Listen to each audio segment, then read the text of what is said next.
জমিয়তে উলামায়ে ইসলাম বাংলাদেশকে 4টি আসন ছেড়ে দিয়েছে বিএনপি। এগুলো হলো সিলেট 5, নীলফামারী 1, বিবাড়িয়া 2 ও নারায়ণগঞ্জ 4 আসন। আজ দলটির নেতাদের সঙ্গে বৈঠক শেষে এই কথা জানান বিএনপি মহাসচিব মির্জা ফখরুল ইসলাম আলমগীর। এ সময় তিনি বলেন, দেশে এখন একটি ক্রান্তিকাল চলছে।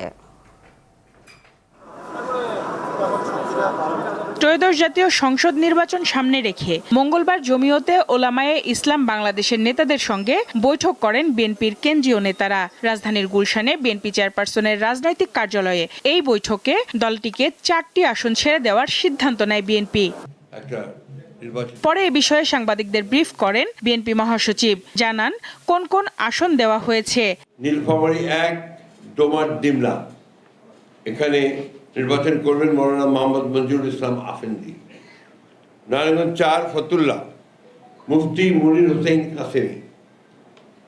সিলেট 5, জকিগঞ্জ কারাইঘাট, মৌলানা মোহাম্মদ উবাইদুল্লাহ ফারুক। ব্রাহ্মণবাড়িয়া 2, সরাইল আশুগঞ্জ, মৌলানা জুনায়েদ আল হাবিব।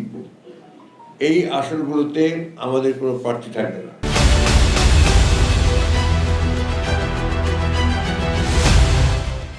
তিনি জানান, জমিয়তে উলামায়ে ইসলাম তাদের দলীয় মার্কা খেজুর গাছ নিয়ে প্রতিদ্বন্দ্বিতা করবেন। আমাদের সর্বস্তরের নেতাকর্মী তাদের সম্পূর্ণভাবে সহযোগিতা করবেন এবং জনগণ যারা ভোটার আছে তারাও তাদের প্রতীকে ভোট দিয়ে ধানের শীষকে শক্তিশালী করবেন। তাদের বিরুদ্ধে দল ব্যবস্থা গ্রহণ করবে।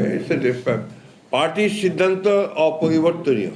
একটি মহল গণতন্ত্রে উত্তরণের প্রক্রিয়া বাধাগ্রস্ত করছে বলে অভিযোগ করেন বিএনপি মহাসচিব।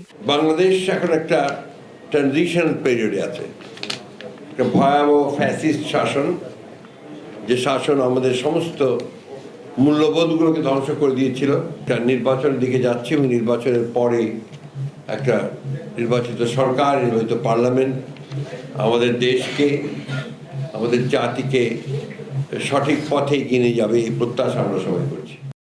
সঞ্জিদা প্লাবনী, দীপ্ত সংবাদ, ঢাকা।